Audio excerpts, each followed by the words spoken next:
आगे स्टार्ट करते हैं कॉन्ट्रैक्ट एक्ट 1872। आज का हमारा जो टॉपिक है इसमें लिखा हुआ है कॉन्ट्रैक्ट ओवर द टेलीफोन। भाई कि क्या कोई कॉन्ट्रैक्ट टेलीफोन पर भी हो सकता है क्या? Contract over the telephone.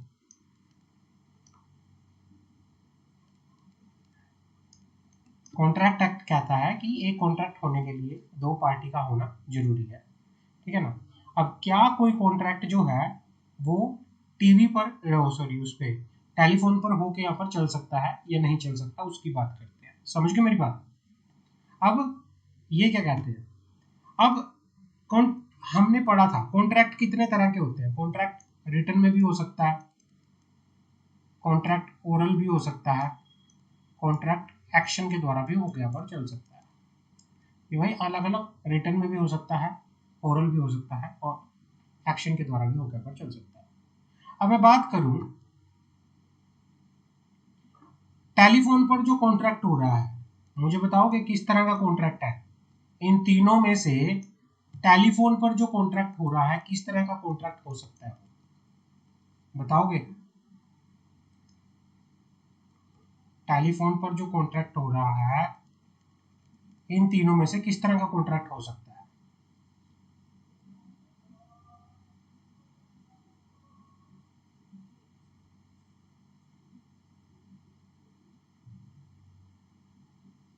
मान लो mister A mister B telephone पे बात कर रहे हैं। इसने कहा कि कहीं पे घूमने चलते हैं, इसने कह दिया ओके चलेंगे। इनके बीच में प्रॉमिस हो गया। इसने कहा कि मेरे पास पैसे नहीं है।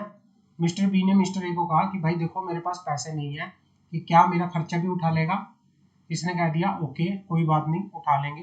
तो इसमें कंसिडरेशन भी आ गया, तो एक तरह से कॉन्ट्रैक्ट हो गया। अगर एक ने ऑफर दिया दूसरे ने एक्सेप्ट कर लिया फोन के ऊपर, तो ये एक तरह से ओरल क्या होता है, ओरल एक्सेप्टेंस होती है। ये क्या होती है? ओरल एक्सेप्टेंस होती है। समझ आ गई? समझ आ रही है?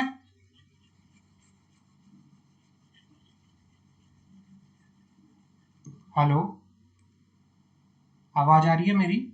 Yeshu Saloni? Yes yes sir. हाँ भाई, यस सर। अगर आप टेलीफोन के ऊपर कोई कॉन्ट्रैक्ट करते हो तो वो कॉन्ट्रैक्ट एक तरह से ओरल एक्सेप्टेंस होती है। ओरल नेचर का होता है, वो ओरल होता है, बोलकर एक ने सुना, ऑडिबल होता है वो। Contract over the telephone are regarded as the same in the principle as those negotiated by the party in the actual presence of each other.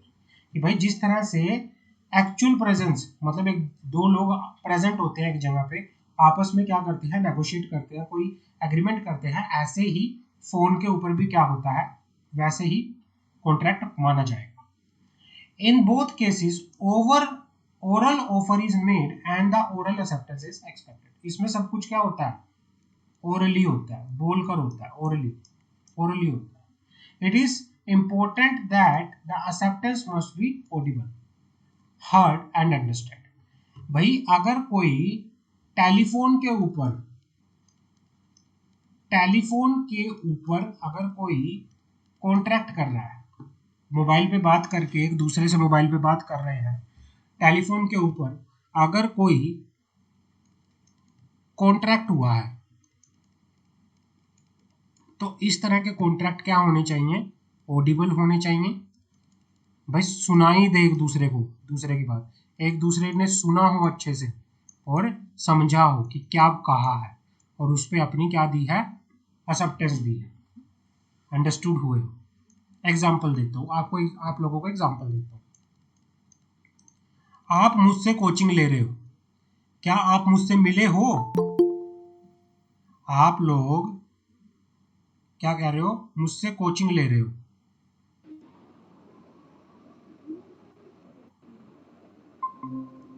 आप लोग मुझसे कोचिंग ले रहे हो, क्या आप लोग मुझसे मिले हो? बताओगे?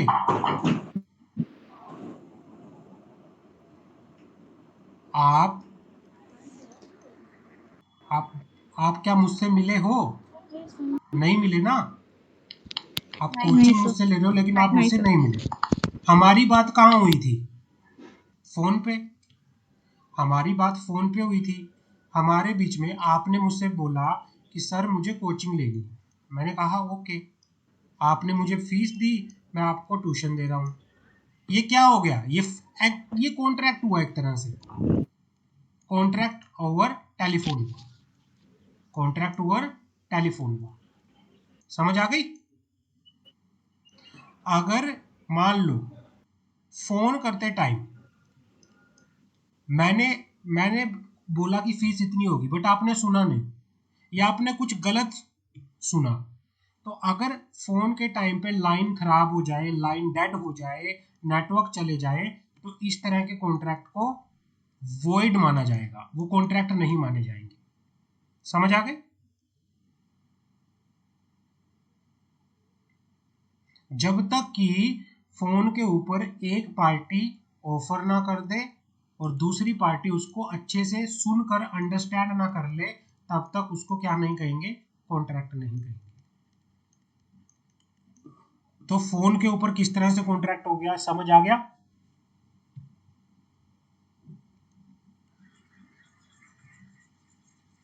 बोलो।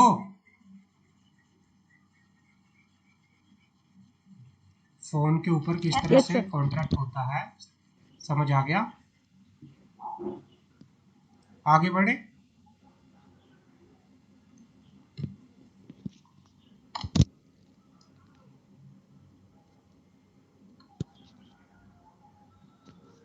आगे बढ़े।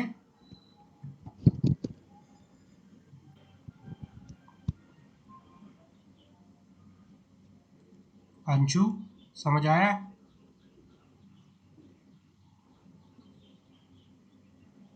अंशु, यशु, सलोनी, क्लियर है? Yes sir. ओके ठीक है, आगे बढ़ते हैं। भाई देखो, जिसको समझ आ रहा है साफ साफ यस कर दे, मैं आगे बढ़ता जाऊंगा। मैं पूछ रहा हूँ, किसी से जवाब नहीं दे रहा, तो इसमें मेरी कोई प्रॉब्लम नहीं है। मैं बार बार आप लोगों से पूछ रहा हूँ, यशु पूछ रहा हूँ, अंशु पूछ रहा हूँ कि बताओ समझ आ रहा है या नहीं आ रहा। अगर आप नहीं बताओगे तो कैसे मुझे पता चलेगा? यस नो तो कर सकते हो आप लोग, तो यस नो करो। अगर समझ आ रहा है तो मैं आगे करवाता चलूंगा, ठीक है ना? तो हमारा पहला टॉपिक हो चुका है कॉन्ट्रैक्ट ओवर दी फोन, कि अगर आप कॉन्ट्रैक्ट कर रहे हो टेलीफोन के ऊपर तो किस तरह से वो चीज़ होनी चाहिए। एक बंदा अपनी एक्सेप्टेंस देगा, एक बंदा अपना ऑफर देगा, दूसरा बंदा अगर उसको एक्सेप्ट कर लेता है अच्छे से अंडरस्टैंड करके, तो कॉन्ट्रैक्ट होता है। इसको ओरल कॉन्ट्रैक्ट बोला जाता है। अगर लाइन खराब हो जाए, नेटवर्क खराब हो जाए, कन्वर्सेशन कंप्लीट ना हो, तो वो कॉन्ट्रैक्ट नहीं होगा। आगे बात करते हैं, intention to create legal relation क्या होता है? What is the meaning of intention to create? What is the meaning of intention to create legal relation? What is the meaning of intention to create legal relation? The second essential element of a valid contract is that there must be intention among the party that the agreement should be attached by a legal consequences and create legal obligation. ये कहना चाह रहा है, अगर आप कोई भी agreement है, कोई भी एग्रीमेंट है, अगर वो एनफोर्सेबल बाय लॉ हो जाए, अगर वो एनफोर्सेबल बाय लॉ हो जाए। एनफोर्सेबल बाय लॉ का मीनिंग क्या है? अगर वो लीगल ऑब्लिगेशन अगर आ जाए, किसी भी एग्रीमेंट के अंदर लीगल ऑब्लिगेशन अगर आ जाए, तो वो क्या बन जाता है, बताओगे? कॉन्ट्रैक्ट। कोई भी एग्रीमेंट हो, किसी भी एग्रीमेंट के साथ लीगल ऑब्लिगेशन अगर आ जाए, तो वो क्या बन जाता है? कॉन्ट्रैक्ट बन जाता है। There must be an legal obligation. If any agreement attach with the legal obligation, it is called contract. If there is no such intention on the part of the party there is no contract. अगर कोई भी एक agreement है और agreement में अगर legal obligation attach नहीं हुई, अगर एग्रीमेंट में लीगल ऑब्लिगेशन अटैच नहीं हुई तो उसको कॉन्ट्रैक्ट नहीं बोलेंगे। तो सबसे इंपॉर्टेंट चीज है enforceable by the law, legal obligation. Contract को कब कॉन्ट्रैक्ट बोलेंगे, किसी एग्रीमेंट को कब कॉन्ट्रैक्ट बोलेंगे, अगर वो एग्रीमेंट क्या है, एनफोर्सेबल बाय द लॉ है। क्लियर है? समझ आ गई मेरी बात यहां पे? Any doubt? Yes, sir. Okay dear. No, sir. आगे बढ़ो। अ प्रपोजल और अ ऑफर। चलो मैं एक बार आपको बैकग्राउंड में लेके जाता हूं, रिवाइज कराता हूं।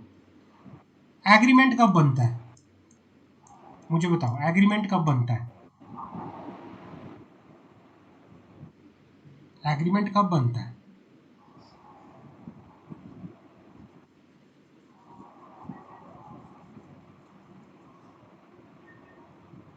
सर जब कोई कॉन्ट्रैक्ट साइन करता है। एग्रीमेंट कब बनता है? जब,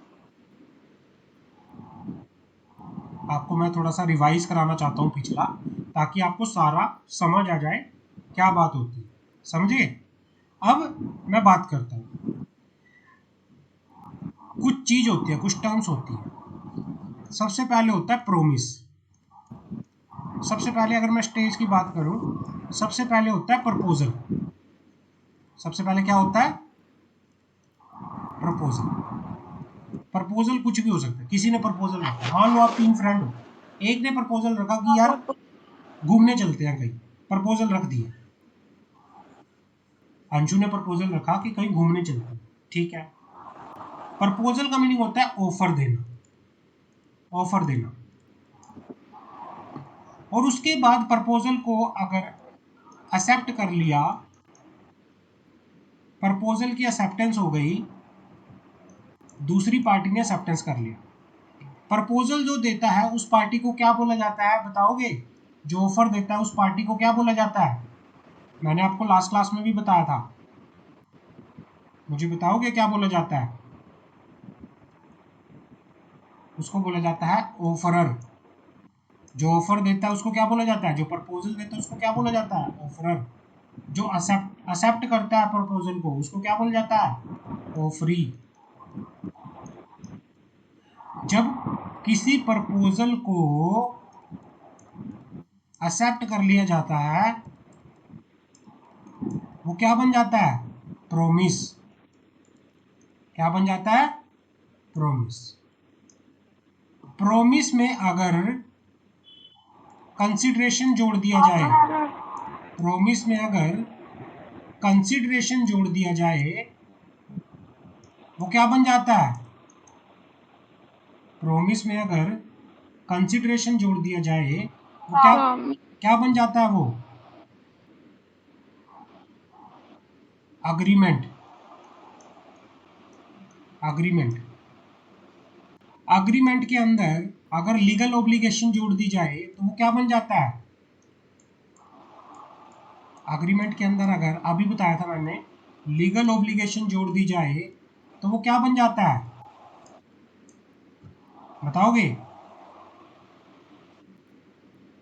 मैंने अभी बताया आपको, अग्रीमेंट के अंदर जो ये बात हो रही है, ये वाली पॉइंट, अग्रीमेंट के अंदर अगर लीगल ऑब्लिगेशन जोड़ दी जाए, अग्रीमेंट के साथ अगर एनफोर्सेबल बाय लॉ कर दिया जाए एग्रीमेंट को, क्या बन जाता है? बोलो। कॉन्ट्रैक्ट। क्या बन जाता है?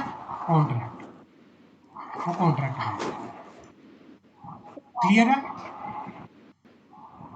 समझ आ गई? हाँ, तो ये कॉन्ट्रैक्ट बन जाता है।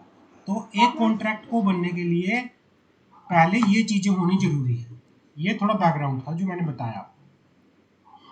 क्या हर एग्रीमेंट कॉन्ट्रैक्ट होता है या नहीं होता? क्या हर एग्रीमेंट कॉन्ट्रैक्ट होता है? बताओगे? आंशु बताओ, क्या हर एग्रीमेंट कॉन्ट्रैक्ट होता है? क्या हर एग्रीमेंट कॉन्ट्रैक्ट होता है? होता है ना? नहीं होता। होता है। हाँ, और क्या हर कॉन्ट्रैक्ट एग्रीमेंट होता है? क्या हर कॉन्ट्रैक्ट हाँ होता एग्रीमेंट होता है? है। Yes, yes. पहले कॉन्ट्रैक्ट होने के लिए एग्रीमेंट तो होना जरूरी है ना। एग्रीमेंट में पता है। एनफोर्सेबल बाय लॉ डाल दे तो वो फिर जाके हाँ। बनता है। क्लियर है? Yes sir. हाँ, तो ये था। क्लियर है? समझ आ गया? सलोनी समझ आ गया? यशु क्लियर है? Yes sir. आगे चलते हैं। इतना कर लो, इंपॉर्टेंट है। ये वाला काट दो, ये ज़्यादा जरूरी नहीं है। ये इंपॉर्टेंट है ओएमआर बेस के लिए। लीगल रिलेशन, अगर आपकी लीगल ऑब्लिगेशन अटैच होगी एग्रीमेंट के साथ, अगर आपका लीगल ऑब्लिगेशन है तो आपका क्या बनेगा? कॉन्ट्रैक्ट बनेगा। क्लियर है? आगे बढ़ते, कंसिडरेशन की बात करते हैं। आगे बढ़ते हैं। कंसिडरेशन क्या होता है? कंसिडरेशन मुझे बताओगे क्या होता है? अगर आपको पता हो, आप अपनी भाषा में बताना चाहो, कंसिडरेशन क्या होता है?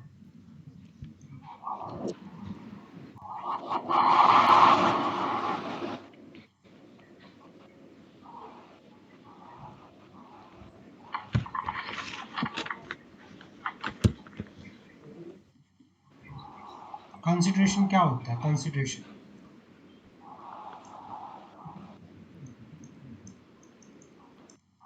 कंसिडरेशन कंसिडरेशन मतलब तो थिंक करना, कुछ सोचना, वही होता है। नहीं नहीं, वो नहीं होता। थिंकिंग करना कुछ। कंसिडरेशन का मीनिंग यहाँ पे होता है इन एक्सचेंज ऑफ समथिंग, कि भाई कोई चीज आप परचेज कर रहे हो, उसके बदले में आप कैश दे रहे हो, किसी को कुछ पे कर रहे हो, दैट्स कॉल्ड कंसिडरेशन। समझ आ गई? भाई मान लो आप शॉप पे गए, ओके। वो कंसिडरेशन दूसरा होता है। वो भी आप ठीक कह रहे हो कि कंसीडर करना, किसी चीज को कंसीडर करना, वो वाला कंसिडरेशन अलग होता है।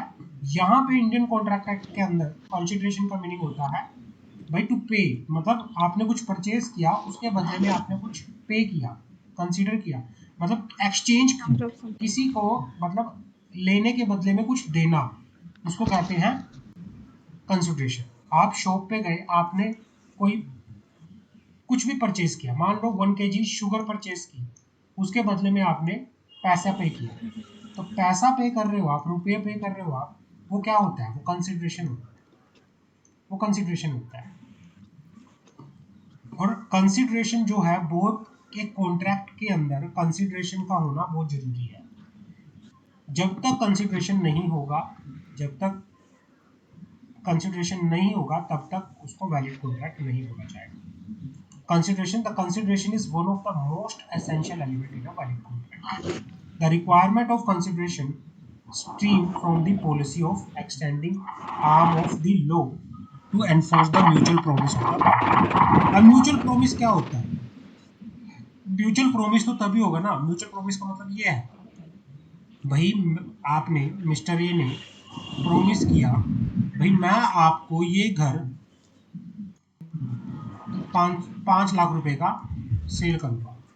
मिस्टर बी ने उसको ओके कर दिया कि यस, मैं भी आपको 5 लाख रुपए पे कर दूंगा। म्यूचुअल प्रोमिस हो गया एक दूसरे का। ये म्यूचुअल प्रोमिस होना क्या होता है? जब एक ने एक चीज के बदले में दूसरी चीज को क्या कर दिया कि भाई हाँ, मैं भी प्रोमिस करता हूँ, मैं भी कुछ पे करूंगा, तो उसको कहते हैं कंसिडरेशन। उसको क्या कहते हैं? कंसिडरेशन।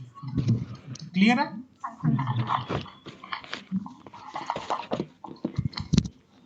Yes sir. हाँ, कि भाई म्यूचुअल प्रोमिस करना, जब एक प्रोमिस के बदले में दूसरा पर्सन भी क्या करता है? प्रोमिस करता है कि भाई हाँ, मैं भी आपको प्रोमिस करता हूं कि अगर आप मुझे इतने का बेचोगे तो मैं भी इतने का आपको पैसा दूंगी आपका। चलो क्लियर है। तो ये होता है कंसिडरेशन, इसको बोलते हैं कंसिडरेशन। तो इसमें अगर मैं कंसिडरेशन की बात करूं, ये वाली आप याद कर लो, ये वाली सारा पढ़ने की जरूरत नहीं है, तो आप ये वाला ऊपर से ये वाली डेफिनेशन याद कर लो। As per section 2 clause D of the Indian contract act 1872 define consideration thus when the desire of promisor, जो प्रोमिस करता है, लिखो, जो प्रोमिस करता है उसको बोलते हैं प्रोमिसर। जो प्रोमिस करता है उसको बोलते हैं प्रोमिसर।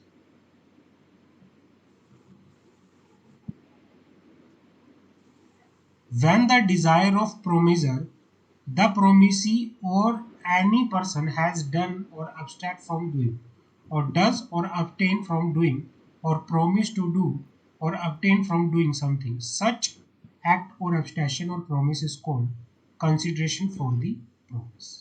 कि भाई क्या कहना चाह रहा है कि भाई किसी प्रोमिसर ने प्रोमिस किया और उसके बदले में उसके प्रोमिस को पूरा करने के लिए प्रोमिसी ने भी प्रोमिस कर दिया, तो उस प्रोमिस को बोला जाता है कंसिडरेशन। उस प्रोमिस को बोला जाता है कंसिडरेशन। भाई मैंने आपने मैंने आपको प्रोमिस किया, मैंने आपको प्रोमिस किया कि मैं आपको क्लासेस दूंगा, मैं आपको क्लासेस दूंगा, मैंने आपको प्रोमिस किया, इसके बदले में आपने भी मुझे प्रोमिस दे दिया, ओके सर फाइन, मैं भी आपको फीस पे कर दूंगी, फीस पे कर दूंगी। अब ये फीस पे करने का प्रोमिस क्या होता है? It is called consideration. क्या होता है? कंसिडरेशन। जब एक प्रोमिस, किसी प्रोमिसर के प्रोमिस को पूरा करने के लिए उसके अंगेंस्ट में आप कोई प्रोमिस देते हो, है ना, कुछ करने का, कि भाई हाँ मैं भी प्रोमिस देता हूँ, मैं भी आपका ये वायदा पूरा करूंगा, तो उस चीज को बोला जाता है कंसिडरेशन। ये कैश में भी हो सकता है, अदर देन कैश में भी होता है, चल सकता है। कंसिडरेशन लिख लो, consideration may be in cash, consideration may be in cash or other than cash। जो कंसिडरेशन है वो कैश में भी हो सकता है, अदर देन कैश भी होके ऊपर चल सकता है। समझ आ गई? क्लियर है? सर फिर से रिपीट करो। हाँ, वही कंसिडरेशन की अगर मैं बात करूँ, कंसिडरेशन को सिंपली बताओ, आप हिंदी में नोट कर लो। कंसिडरेशन क्या होता है, हिंदी में नोट कर लो। जब सर कंसिडरेशन में बी कैश। हाँ, कंसिडरेशन कैश में भी हो सकता है और अदर देन कैश भी हो सकता है।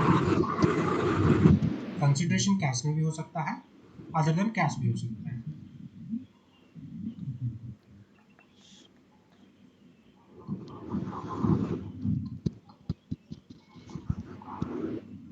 अब कंसिडरेशन की अगर मैं हिंदी में सिंपल लैंग्वेज बताऊं आपको, क्या होता है, जब एक पर्सन किसी दूसरे पर्सन को प्रोमिस करता है, किसी दूसरे पर्सन को प्रोमिस करता है, प्रोमिस करता है, और दूसरा पर्सन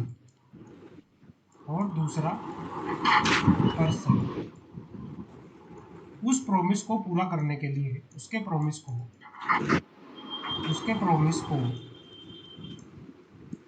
पूरा करने के लिए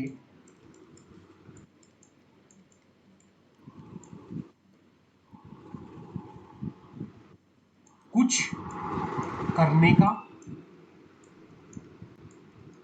या कुछ ना करने का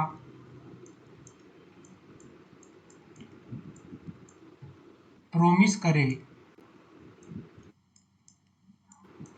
तो उस प्रोमिस को कंसिडरेशन कहते हैं। समझ आ गई? उस प्रोमिस को कंसिडरेशन कहते हैं। क्लियर है? समझ आ गई? भाई मैंने आपको बोला कि मैं आपको कोचिंग दूंगा, मैं आपका कोर्स कंप्लीट करा दूंगा, मैं आपको प्रॉमिस कर दूंगा। मैंने आपको प्रॉमिस कर दिया, बट जो मैंने आपको प्रॉमिस किया तो मैं भी तो आपसे कुछ एक्सपेक्ट कर रहा हूँ। मैं आपसे क्या एक्सपेक्ट कर रहा हूँ, आप मुझे बताओगे कि भाई जो मैंने आपको प्रॉमिस किया है उस प्रॉमिस का आप मुझे रिवॉर्ड दोगे, उस प्रॉमिस का आप मुझे कुछ ना कुछ कंसिडरेशन दोगे। कंसिडरेशन क्या है आपके लिए? कंसिडरेशन क्या है बताओगे मुझे? आप मुझे क्या कंसिडरेशन दोगे? हाँ, अगर मैंने आपको ये प्रॉमिस किया कि भाई मैं आपका कोर्स कंप्लीट करवा दूंगा, मैं आपको कोचिंग दूंगा CSET की, तो भाई उस प्रॉमिस को पूरा करने के लिए आप मुझे कंसिडरेशन क्या दोगे बताओगे? फीस दोगे। तो फीस यहाँ पे क्या है? कंसिडरेशन। समझ आ गई? फीस यहाँ पे कंसिडरेशन है। भाई उस मैंने प्रॉमिस किया है तो उस प्रॉमिस को फुलफिल करने के लिए अब मेरे प्रॉमिस को आपको भी तो फुलफिल करवाना पड़ेगा। उस प्रॉमिस को फुलफिल करने के लिए आपको भी अपने साइड से क्या करना पड़ेगा? कुछ ना कुछ करना पड़ेगा, तभी जाके वो चीज होगी, अदरवाइज वो चीज नहीं होगी। क्लियर है? Yes sir. हाँ, तो ये होता है। इसको आप ये काट दो, दिस इज नॉट इम्पोर्टेंट। जो बता रहा हूँ OMR पर्पज से, दैट्स कॉल इम्पोर्टेंट, वो इम्पोर्टेंट। आगे बढ़ते हैं।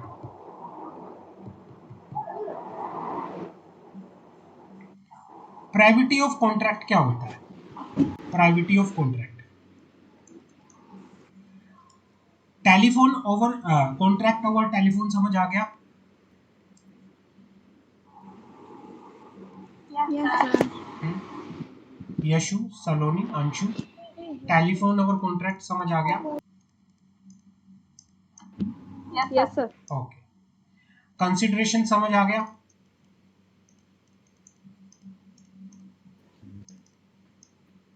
कंसिडरेशन क्लियर है?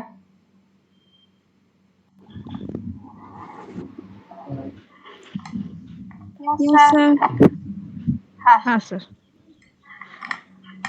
हमेशा एक ध्यान ये रखना, अगर किसी भी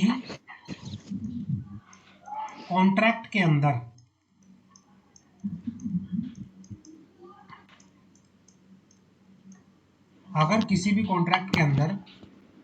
कंसिडरेशन नहीं है तो क्या वो कॉन्ट्रैक्ट वैलिड होगा या नहीं?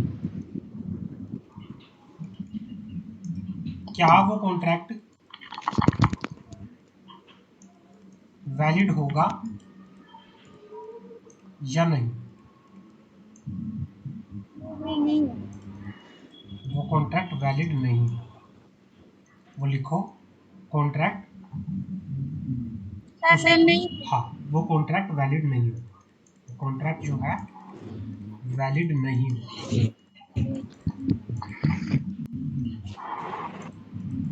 क्लियर है? आगे बढ़ते हैं। Privity of contract, प्राइविटी of contract क्या होता है?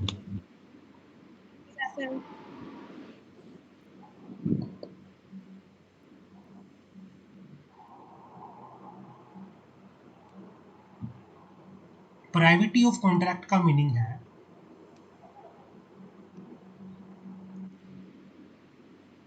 मान लो प्राइविटी ऑफ कॉन्ट्रैक्ट क्या होता है?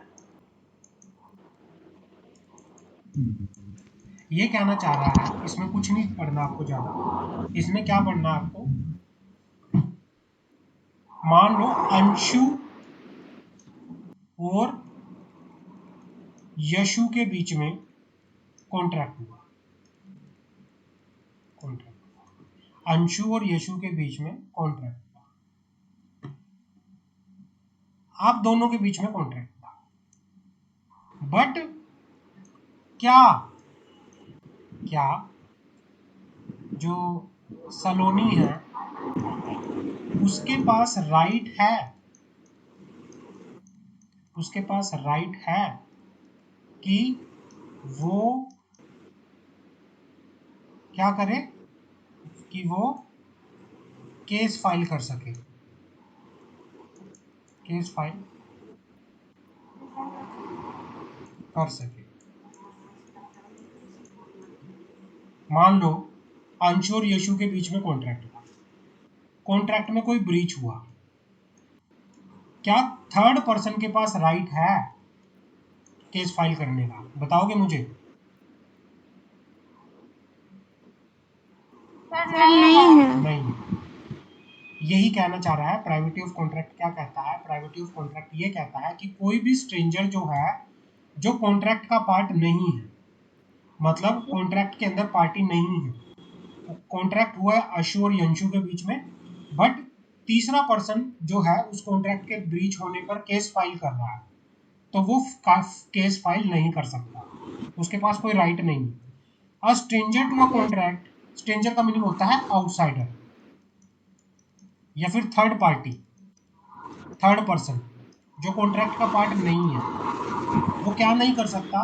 Can not sue, sue means case file नहीं कर सकता, both under the English law और Indian law for the want of privity of contract. वो प्रिविटी ऑफ कॉन्ट्रैक्ट की के लिए क्या नहीं कर सकता? केस फाइल नहीं कर सकता, उसके पास राइट नहीं। अगर हमारे पास the following illustration explain the view, एक केस लॉ था, डनलॉप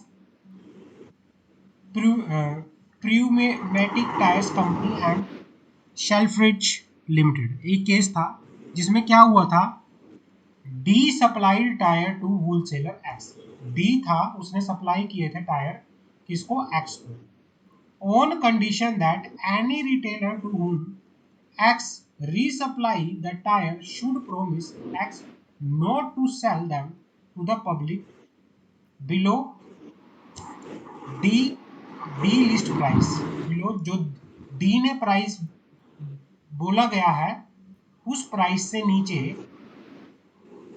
कोई भी, जिस भी पर्सन को X जो गुड बेच रहा है उस प्राइस से नीचे नहीं बेचेगा। यहां तक समझ आ गया? केस लो क्या था? केस लो क्या था? इसने बोला कि डी ने सप्लाई किए टायर, होलसेलर था वो, एक्स को सप्लाई किया और एक्स को बोला भाई आप आगे जो भी माल बेचोगे इस प्राइस से नीचे नहीं बेचोगे। X supply tyre to S upon the condition but nevertheless S sold the tyre below the list price. But S ने क्या किया? एक्स ने तो कंडीशन को फॉलो करके क्या कर दिया? बेच दिया, ठीक है ना। बट एस ने आगे वो प्राइस कम में बेचा, तो here the contract between D and X and contract between X and S, therefore D could not obtain damage from S as D has not given any consideration for as promised and to X, nor was he party to the contract between D and X। समझ आ गई क्या कहना चाह रहा हूँ मैं यहाँ पे? Yes sir. यहाँ पे ये कहना चाह रहा है, मैं दोबारा बता देता हूँ यहाँ पे, अगर आप पार्टी टू कॉन्ट्रैक्ट नहीं है, अगर आप किसी कॉन्ट्रैक्ट के अंदर पार्टी नहीं है तो आप क्या नहीं कर सकते? केस फाइल नहीं कर सकते। यही प्रिविटी ऑफ कॉन्ट्रैक्ट कहता है। मैं आपको एक बार एग्जांपल से बता देता हूँ दोबारा से। एक पर्सन था डी, डी डी ने एक्स को माल बेचा और एक कंडीशन लगा दी। कंडीशन क्या लगाई? कंडीशन क्या लगाई बताओगे? कि भाई मैं आपको ये माल बेच तो रहा हूं बट आगे अगर आप ये किसी को बेचोगे, डी ने एक्स को बोला कि अगर आप ये माल आगे किसी को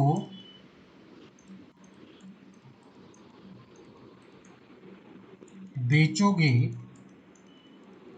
तो जो प्राइस मैंने बताया है उस प्राइस से नीचे नहीं बेचोगे।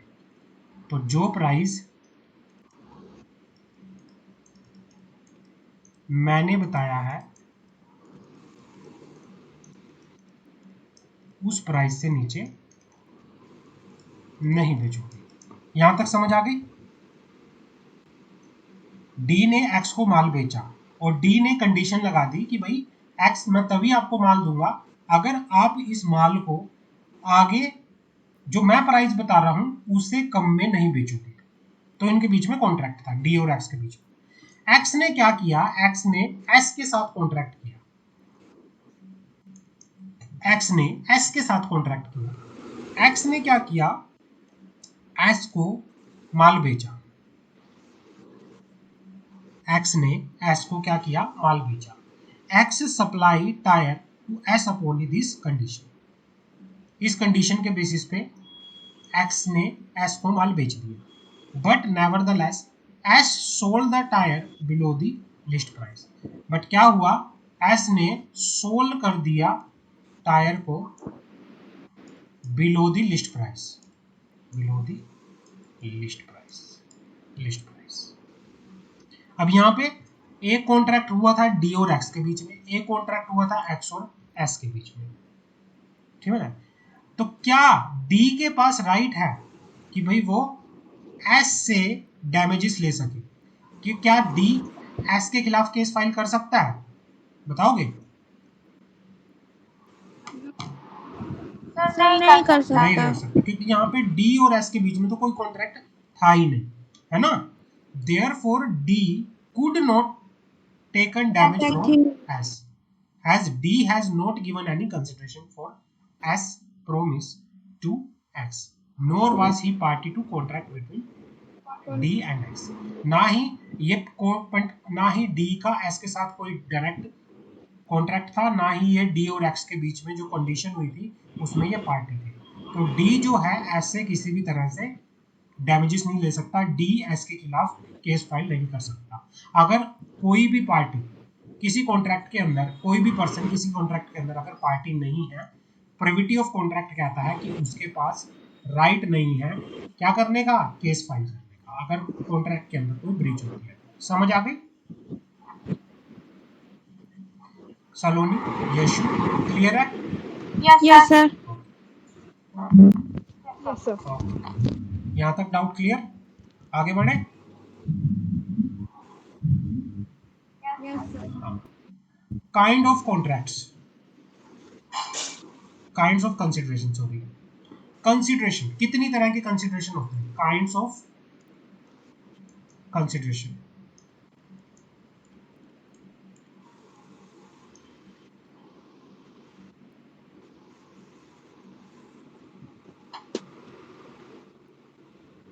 काइंड्स ऑफ कंसिडरेशन, एक होता है एग्जीक्यूटरी,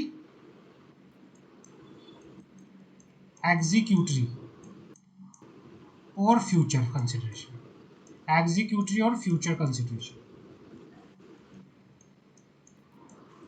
एक होता है एग्जीक्यूटेड और प्रेजेंट कॉन्ट्रैक्ट, एग्जीक्यूटेड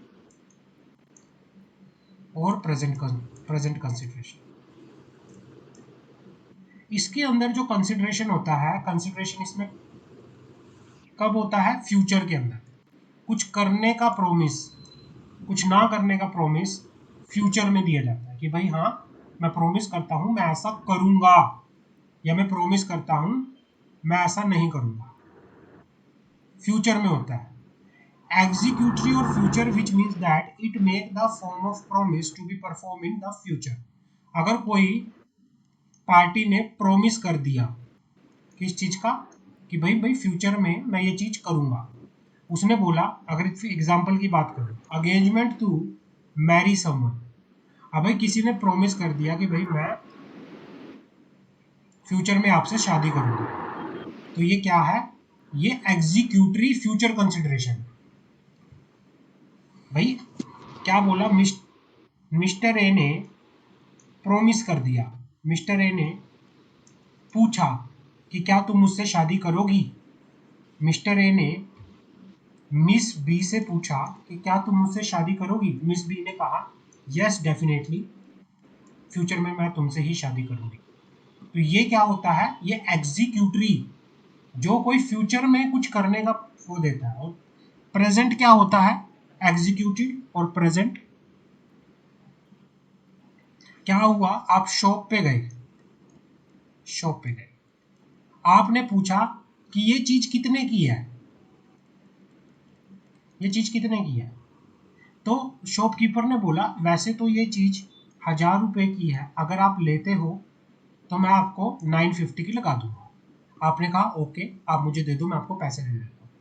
अगर इस तरह का आप साथ की साथ पैसे दे दिए, है ना, तो उसको क्या बोलेंगे, एग्जीक्यूटेड। क्या बोलोगे, एग्जीक्यूटेड। समझ आ गई, एग्जीक्यूटेड या प्रेजेंट। Yes sir. हाँ। अगर कोई फ्यूचर में प्रॉमिस किया जाए उसको क्या बोलते हैं, कौन सा कंसिडरेशन बोलते हैं, एग्जीक्यूटरी कंसिडरेशन। अगर प्रेजेंट में कोई प्रॉमिस किया जाए उसको कौन सा कंसिडरेशन बोलते हैं, हाँ।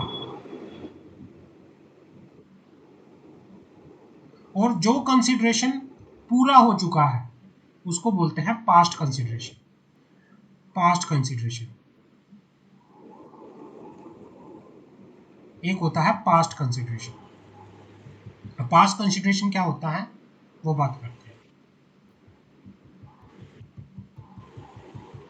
Past consideration, past which means past act or forbearance, that is to say act constituting consideration which took place and is complete fully executed before the promise is made।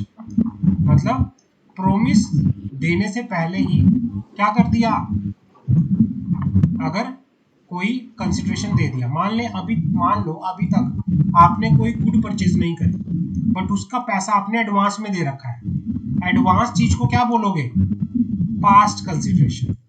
क्या बोलोगे, पास्ट कंसिडरेशन, पास्ट कंसिडरेशन। अगर आपने किसी को advance में पैसा दे दिया, पहले आपने किसी को पैसा दे दिया, उसको बोला जाता है past consideration.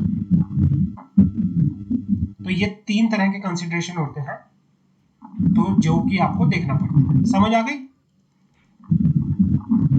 Any doubt, Saloni, Yashu, Anshu, any doubt, okay. अब रूल्स क्या होते हैं, what are the rules, rules governing consideration, rules governing consideration. Consideration के लिए रूल क्या होने चाहिए, every simple contract must be supported by valuable consideration, otherwise it is formally void subject to some exception. भाई जितना भी कॉन्ट्रैक्ट होता है, जो भी कॉन्ट्रैक्ट होना चाहिए, कॉन्ट्रैक्ट में क्या होना चाहिए, कंसिडरेशन होना चाहिए। अगर कंसिडरेशन नहीं हुआ तो आपका कॉन्ट्रैक्ट जो होगा वो क्या होगा, वॉइड होगा, वॉइड कॉन्ट्रैक्ट। कंसिडरेशन में be an act of promise. भाई कंसिडरेशन क्या होना चाहिए कि कुछ करने का, कुछ ना करने का प्रॉमिस होना चाहिए। देयर मस्ट बी म्यूचुअली, भाई जो प्रॉमिस होगा वो म्यूचुअली होना चाहिए। कंसिडरेशन जो होता है म्यूचुअली होता है। Each party must do agree to do something. A gracious promise has in case of subscription for charity is not enforceable. मतलब क्या होना चाहिए, कंसिडरेशन म्यूचुअली होना चाहिए। कंसिडरेशन क्या होना चाहिए, म्यूचुअली होना चाहिए। एक पार्टी दूसरे पार्टी का कुछ करने कुछ ना करने का प्रॉमिस करे, है ना, तो जब म्यूचुअली होगा उसी को बोला जाएगा consideration. Consideration must be real होना चाहिए, रियल होना चाहिए, वैलिड होना चाहिए, वेग होना, वो वैलिड होना चाहिए। कंसिडरेशन जो होना चाहिए रियल होना चाहिए, रियल।